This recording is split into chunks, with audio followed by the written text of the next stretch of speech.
The liver is the organ that makes cholesterol.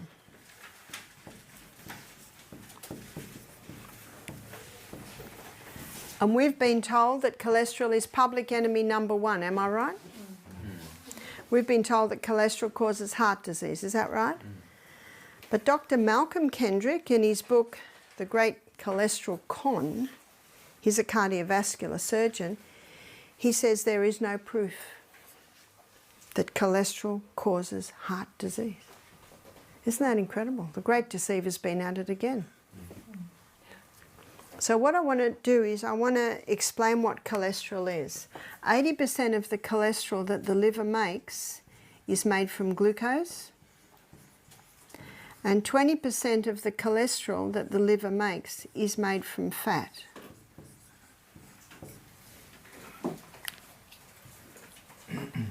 And the liver makes cholesterol according to the body's demands. The two main cholesterols are high-density lipoprotein and low-density lipoprotein. And we've been told that high-density lipoprotein is the good cholesterol and low-density lipoprotein is the bad. Yep. But the body doesn't make bad things. It has a role. So the reason why high-density lipoprotein is being called the good cholesterol is because it is the carrier. And it is the carrier of excess cholesterol back to the liver. Whereas LDL, its role in the body is that of a repairer and a rebuilder.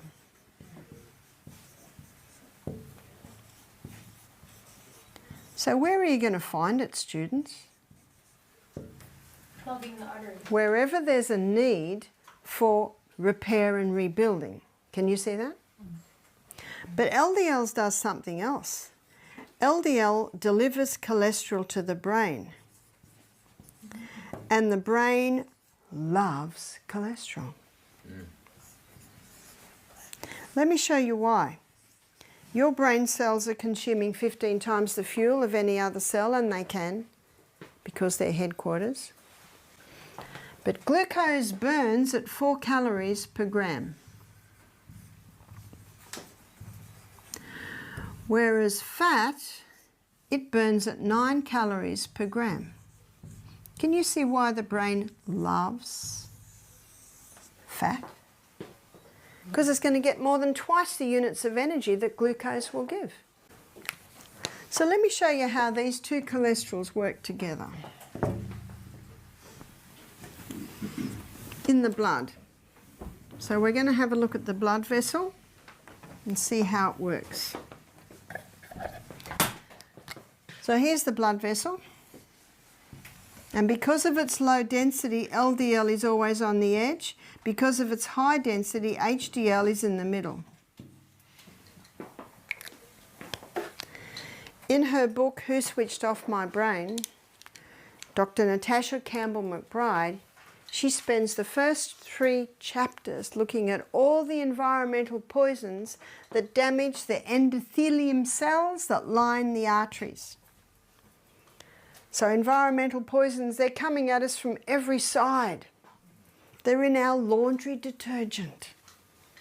If you can't find a biodegradable laundry detergent, use sodium bicarbonate. That's cheap. That's easy. We had a man do our program who had orange curly hair, lots of it, big orange beard. He said, I use sodium bicarbonate for everything. I wash my hair, I wash my beard, I wash my clothes, I wash my body with sodium bicarbonate. Wash my teeth with sodium bicarbonate. Do you know in the old days, they'd go down to the river and wash their clothes. Do you know what they washed their clothes with? Water. They'd scrub it and beat it and scrub it, put it on the line, beautiful white clothes, smelling beautiful. The sun has purified it. We seem to have this mentality, we've got to scrub and clean everything with all this foam. It's all chemicals. And when we wear those clothes, there's residue of those chemicals in those clothes, and our skin takes it in. These environmental poisons are coming from everywhere. What you're putting on your skin, your clothes, the fabrics that your clothes are made from. The polyesters, the acrylics and the nylons. Those little chemicals are coming in, they get into the blood and they damage the arterial wall. Chemicals on the food, chemicals in the air. They're everywhere, they're everywhere. Mercury fillings, the mercury. Mould in the house, it can damage, it can damage. So what's going to plug up the hole, student? LDL. It's plugging up the holes. But the problem is the people don't realise what the laundry detergent's doing to them. They don't realise that their potatoes have been grown with Roundup. They don't realise these things because there is a great deceiver out there who's deceiving the whole world. And so what's happening is the damage continues. What's happening in the artery? High blood pressure. What's happening is the arteries are getting clogged. Something else is happening. There are little protein molecules floating through our blood. And on this high carbohydrate diet releasing high glucose into the blood, this high glucose grabs onto the protein molecules and becomes sticky and stick on the wall. And from now and then they move. And oh dear, stuck. That's the #1 cause of a stroke, and it's the #1 cause of heart disease.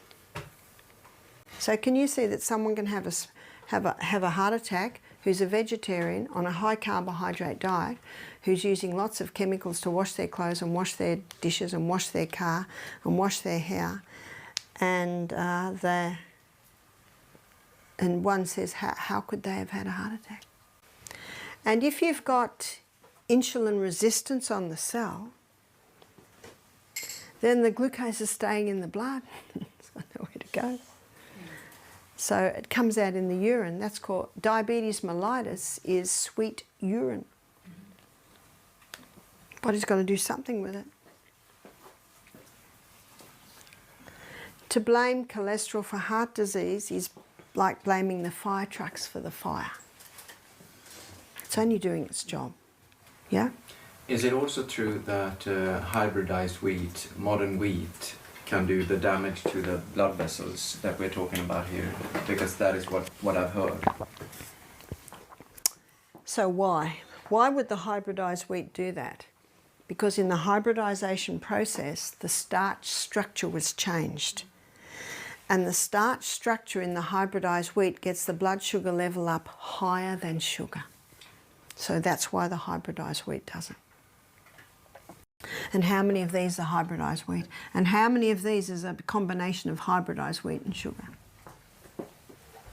All your pastries, of course, sugar, but even your savoury pastries have sugar in it for the yeast to grow. That's the beauty of the sourdough bread. You don't have to put any sweetening in there. Because the sourdough culture, it grows on the grain, the gluten in the grain. It's the #1 killer in the world today, heart disease. Mm-hmm. But can you see it's not one thing that's causing it? It's a whole lot of things, a whole lot of things.